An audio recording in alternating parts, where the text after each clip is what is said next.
Hi, I'm Don Janice, and this is my really good friend, Wendy Lee Baldwin Hargett, and we are Lightweavings podcast.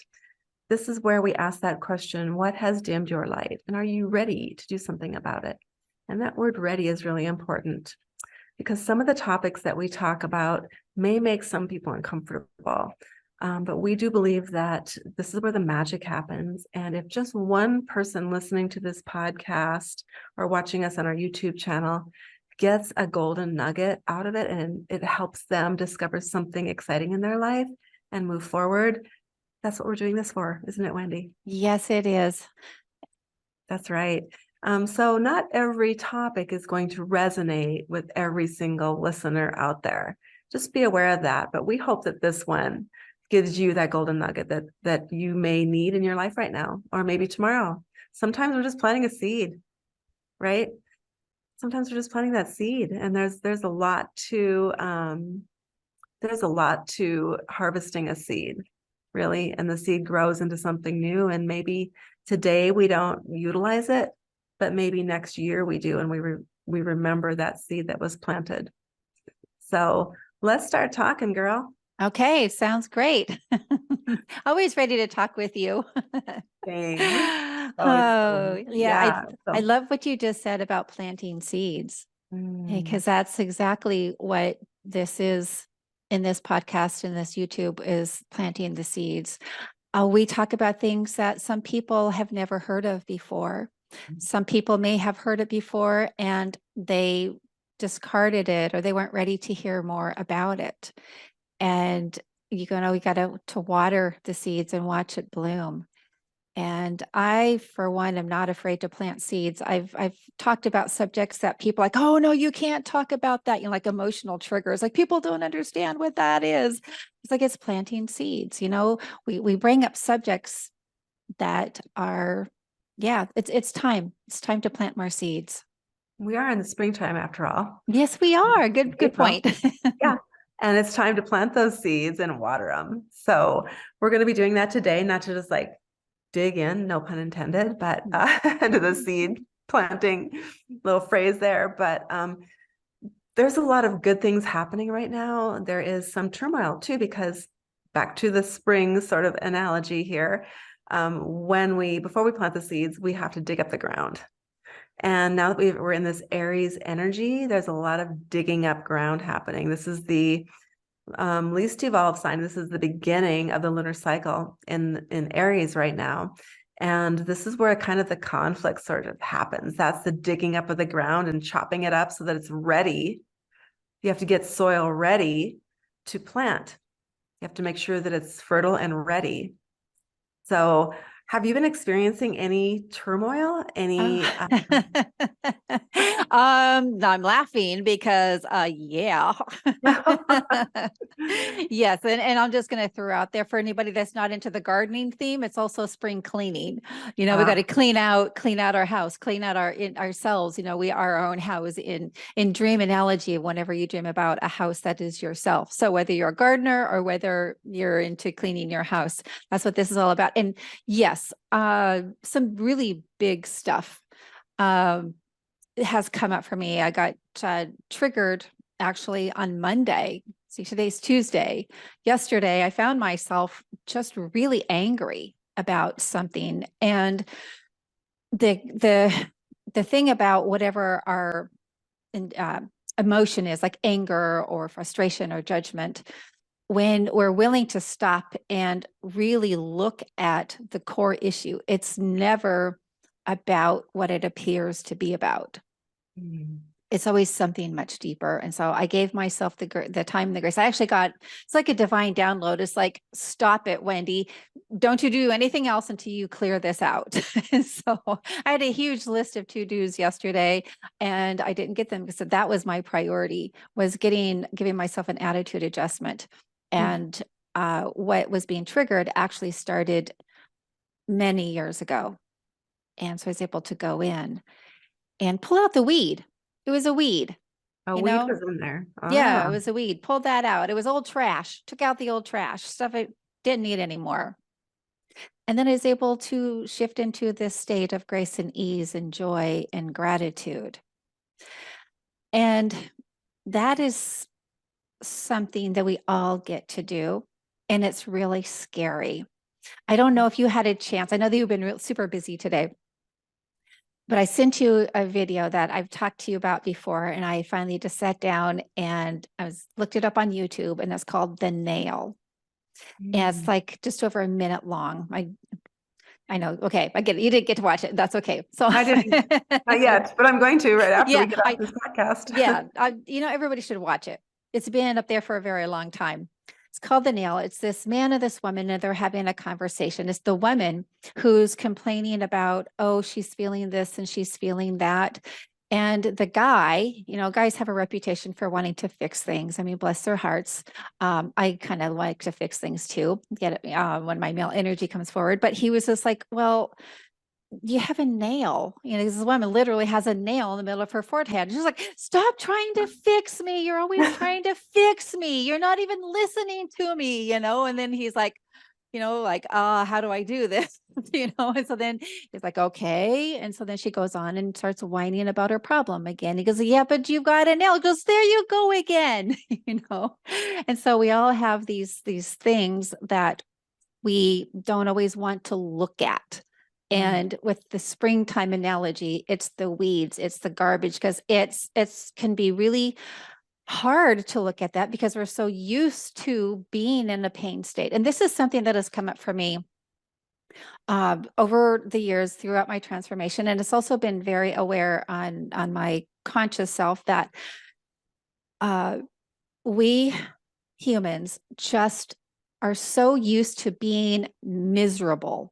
We're used to being in so much pain that we think it's normal. Right. And it's not. We lower the bar. Oh, yeah. Oh, beautifully said. Yes. Oh, that gave me tingles. Wow. The nail analogy. Let me just start with that. I mean, was she complaining about a headache and wouldn't listen to the fact that she had a nail in her forehead? Like, Oh, seriously. yeah, she had all kinds of issues going on. But yeah, but no, you Wow. And the poor can't. guy, I mean, it was like he was just pointing out the obvious. And sometimes Right. we need those people in our life. Mm. Like we're kind of like deep thinkers. And, obviously my husband says I analyze everything. And then everybody says she asks too many questions. Yep. Our superpowers. But we need those people in our life that think on a simpler level, like how obvious that there's a big nail in your head. That's obviously an extreme example, but a great example. So maybe giving those people grace, right? That just want to fix things. Thank God. Right. Thank God for that. And then the second thing that I want to unpack from your great story is when you said that you went in and did the work, what kind of work did you do to release what was that weed? What was it? It felt so compacted that I started off feeling a bit challenged getting to what the real issue was. And I did a little bit of automatic writing, and I asked my ego. Normally, when you do automatic writing, you're talking to your higher self, your spirit guides, whatever. And I said, okay, ego, what am I really feeling here? And so that opened up the door to what I was feeling. And I asked myself, where did this start?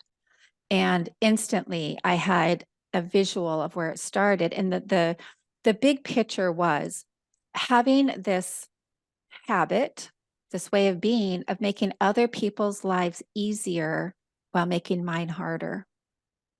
So I recognized that I was still doing that. And because I was still doing that on the subconscious level, I got really triggered and really angry because I'm tired of doing that.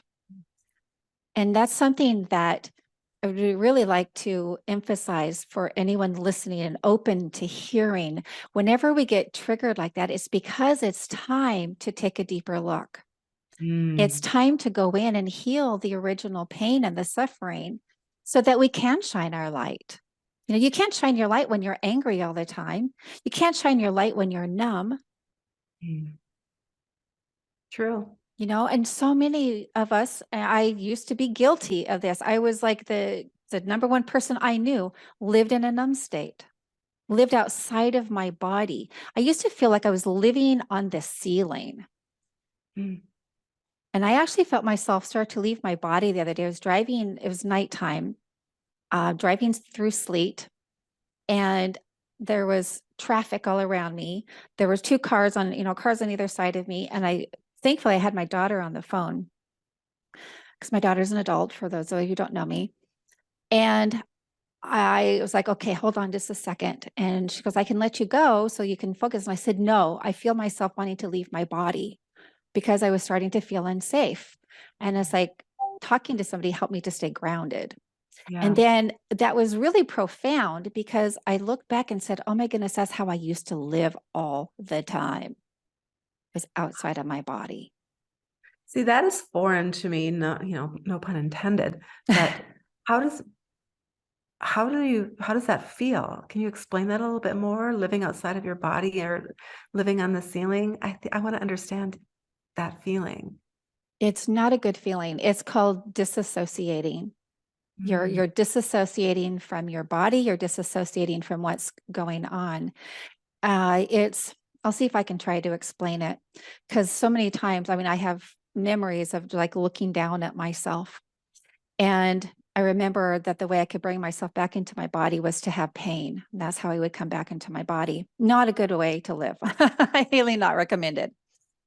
It's just, it's like almost like this free floating feeling, and just being detached, just being numb, not feeling, not knowing what you feel. And I don't really know how to describe it much more than that, other than, let's say, okay, I'll share what being attached and detached is, being associated and disassociated. When you are associated, you are inside your body and you're seeing everything through the lens of your eyes.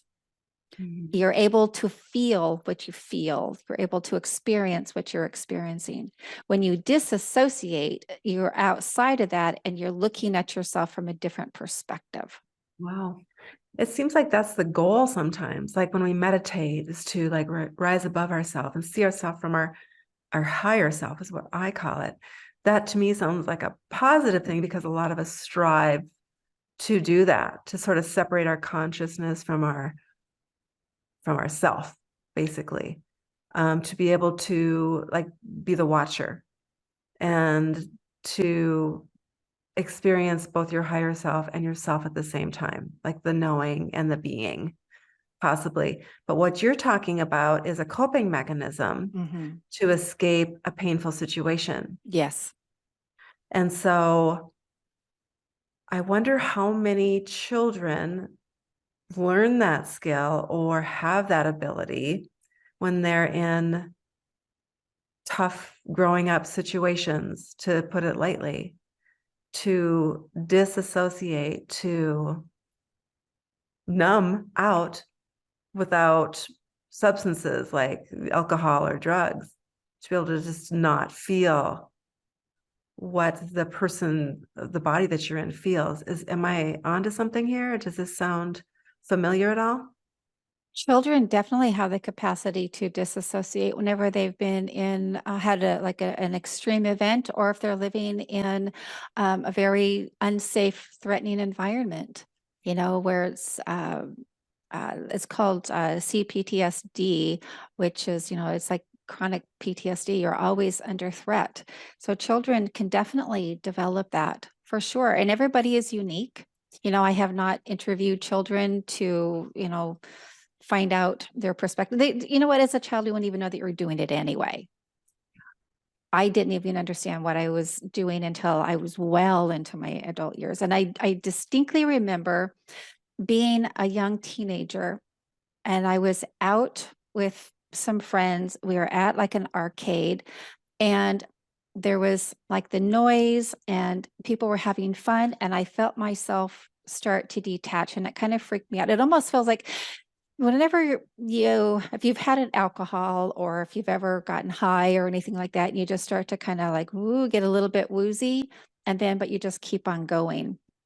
And I remember that, and it kind of scared me, and I didn't understand what it was, and I didn't even understand what it was until I was an adult. But there's just too much stimuli. I Got could not stay where I was at. I had to detach and kind of almost blank out a little bit, be numb. So that was as a Wow. teenager. Wow. That is, I don't think that I've ever experienced that, or I would be able to instantly relate to a moment in time where I did that. But it's obviously a coping mechanism Hmm. to a very harmful situation Hmm. that you're escaping from. Yeah. And you can actually call upon that coping mechanism, which is not a healthy coping mechanism, now, obviously, when you were uncomfortable driving. Yeah, and honestly, it freaked me out because I don't want to go back to that way of being anymore. But you talk about his stuff coming up. I'm just being very raw here. What has come up for me in the last couple of days, and I've been working on, with myself to clear out trauma for a very long time. So it really caught me off guard because I strive to be fully present. And I don't know if, maybe it's easier for me to disassociate or had been because I'm an air sign and, we can tend to be a little airy anyway. I know for myself, I do have to ground myself every single day. And sometimes I have to ground myself multiple times a day just to Mm, stay, present.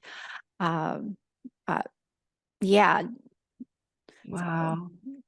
I guess I'm a water sign, so that's probably why I don't can't float away that easily. Sometimes I wish I could.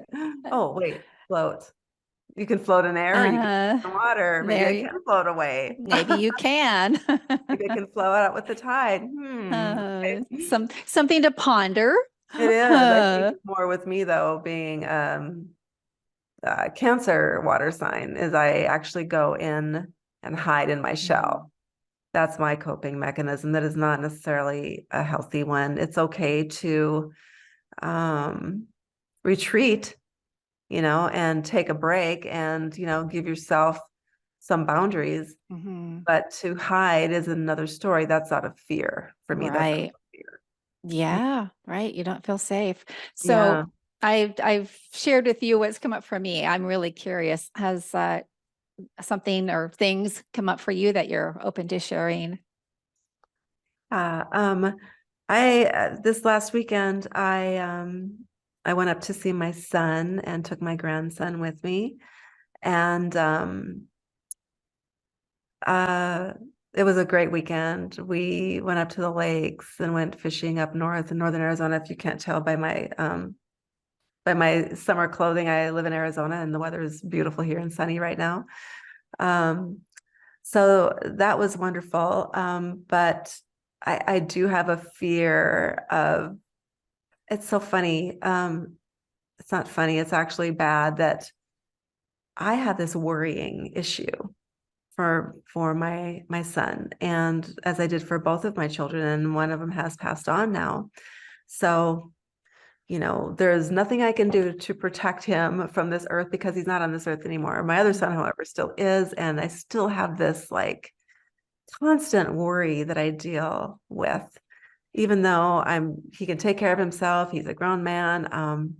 But once I get past something that I was worried about with him, and I know he's moved on from a situation or resolved something, now I saw him in a new situation that was new to me, and it's perfectly healthy for him. But now I found new things to worry about. So, I mean, Wendy, that's something for me to work on letting go of, Mm, that issue of I, I don't know if it's control or if it's just a habit of being in turmoil constantly in my mind. But I would like to instead experience like more tranquility and happiness and calm instead of having this constant thing playing in the background that causes fear in my mind.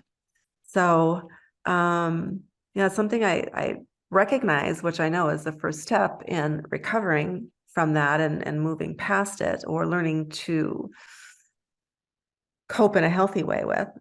Um, so some ways, I guess, for me would be to actually write it down and journal about it. That's always been a positive way for me to release something because then it's not in my mind, it's somewhere else, and I know it's somewhere else, so I can release it from my mind, if that makes sense. Yeah. Um, Also, I know EFT tapping has been very helpful for a lot of people, and I'm just learning that now and how to experience the benefits of EFT tapping. Um, Also, meditating brings me instantly into, because I can rise above myself now. I can attach to the watchman, that watcher, that higher self of mine, and see myself and where I'm at and find some bliss in that space. So it's just something for me to work on this week now that I recognize what I'm doing. Mm. Yeah. Well, congratulations on recognizing it. As a mother and a grandmother, I don't know if we ever get 100% over the worry about our children and our grandchildren, but I will say from experience, you can certainly decrease that. For you, what comes to me is it's understandable that you have this heightened worry. You have been through a mother's worst nightmare of losing a child. And there's what I'm feeling is there's still a lot of healing that needs to be done around that, and a lot of fears around losing another child, a grandchild. It makes total sense.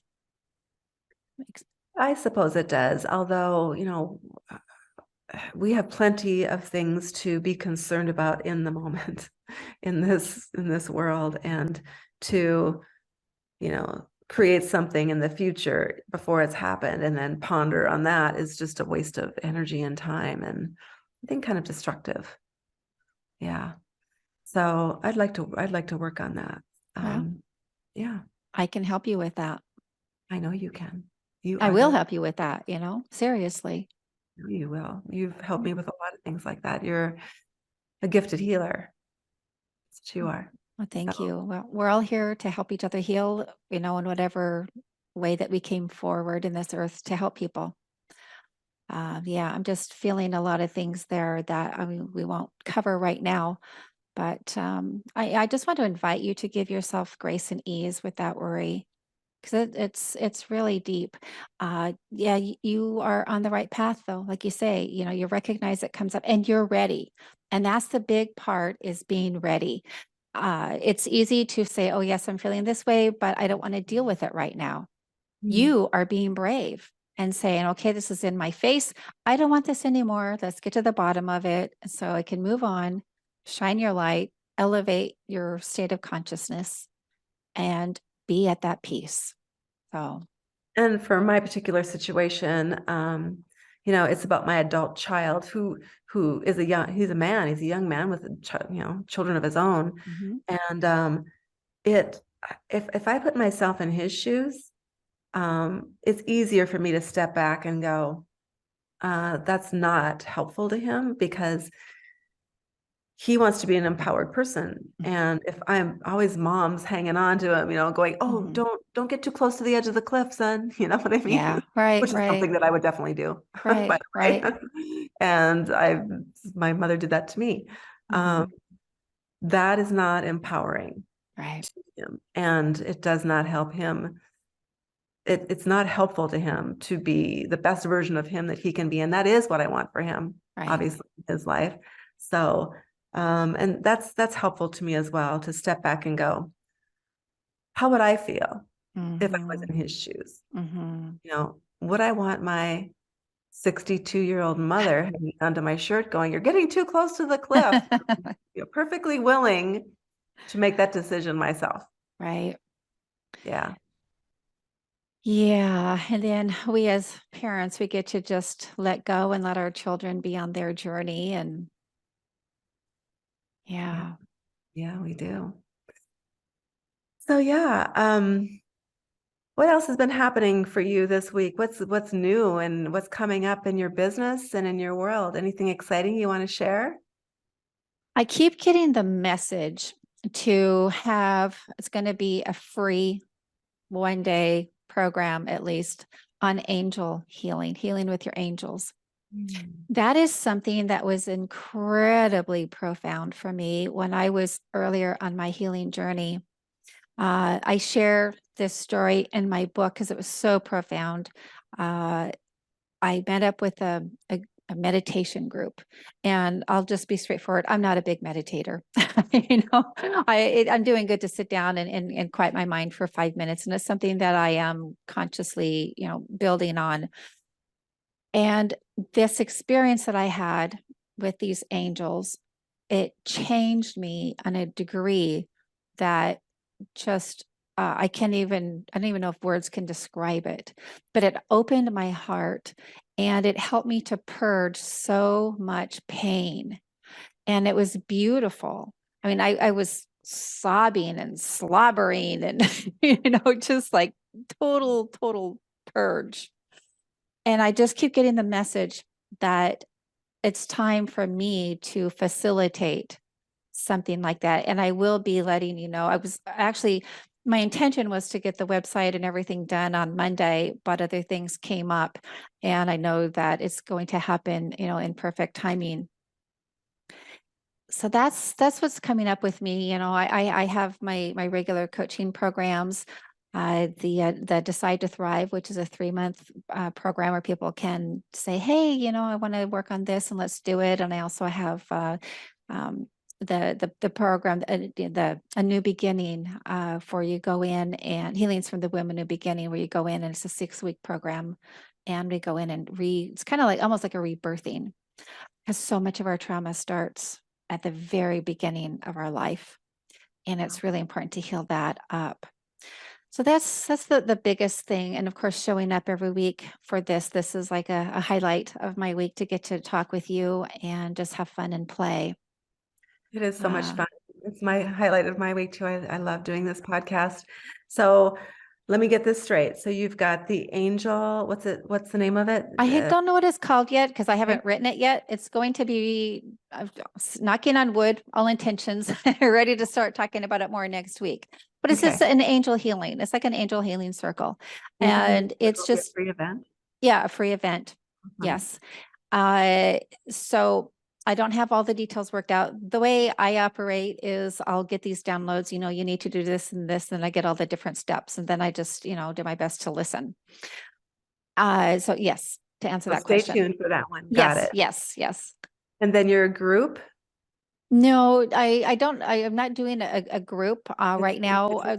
I'm doing the individuals, because group is fantastic. Absolutely. What I'm focusing on right now is those that are ready to go really deep and need that personal, individualized healing. Those that are ready to say, yes, I'm raising my hand. Let's go in. Let's get my hands dirty. Let's pull the weeds. Let's throw out the trash. Back to the Yeah. Yeah. and let's have some massive transformation. Beautiful. So I have two different programs for that. Yeah. Great. Awesome. Cool. Yes. You have great stuff. Well, one big thing that my good friend Tamara Langford and I are preparing, in fact, it's this week. You're going to be able to sign up for it. It is the Lightweavings Power Awakening Retreat in Sedona, Arizona. It is going to be taking place in Sedona. We've got this beautiful space reserved for it, this beautiful home, so everything will be right on site. The 16th, 17th, 18th, and 19th of June, which is right at the summer solstice. So in beautiful Sedona, which is, as most of you probably know, Sedona is a energy healing vortex. There's vortexes all over that place. And it is gorgeous with the Red Rock Mountains, the sunsets, the sunrises. It's just gorgeous in there. So that's happening, and we already have people waiting. Some of you are listening right now that are ready to sign up. There's limited space. We're going to have 6, 8 guests, depending on who takes what bed that's available in there. And we're going to have yin yoga, sound healing with crystal bowls. We're going to do some walking meditations along some beautiful, easy hiking paths in Sedona. We're going to have some workshops on preparing healthy food. We're actually going to prepare and have meals that way during the retreat in these beautiful kitchen area. And there's 2 eating areas, one inside, one outside. There's fire pits. There's going to be cold water experiences as well as heated water experiences. So we're going to be using all the elements. And it's really about finding your personal power and awakening to that and being really centered in yourself and in your higher self as well. So I'm excited about that. And so we are going to be launching that to sign up on a Facebook page in an event group in the next few days. And so by next week, you'll already have it available. So make sure that you watch for that. And it's called Lightweavings Retreats. That sounds fantastic. I know that you ladies are going to put on a spectacular event and people will change their lives. Yeah. Yeah. If we all just get one golden nugget from that, it'll be worth the time and the money to invest in the retreat. So yeah. Well, as time gets closer and closer, I have you continue to remind people about that because it's huge. yeah, thank you. Yeah. We're planning some overflow space as well. So even when the beds are full, we'll have some space available outside of the venue, and then you can just make it a day event. So yeah, thank you so much for allowing me to talk about that. I'm excited. Yeah, you're welcome. Well, back at you. Well, thank you so much for showing up again today with your beautiful energy, Wendy, with me here on Lightweavings podcast. And this is where we talk about what has dimmed your light. And are you ready to do something about it? And it is uncomfortable at times, but this is where the magic happens. And so that's what we're here for, is to help you find that magic. All right. Well, we'll see you next week. Yes. And I just want to close by saying, pull that nail out of your forehead. Ah, Whoever's listening. Yeah. yes. Gotta hurt. Yeah. Yeah. All right, Thank you, Wendy. Dawn. It's always such an honor and a pleasure to meet with you. And thank you for all of our listeners. We love and appreciate all of you. You have a fantastic week and always remember that you are loved and that you matter. Bye. Bye-bye.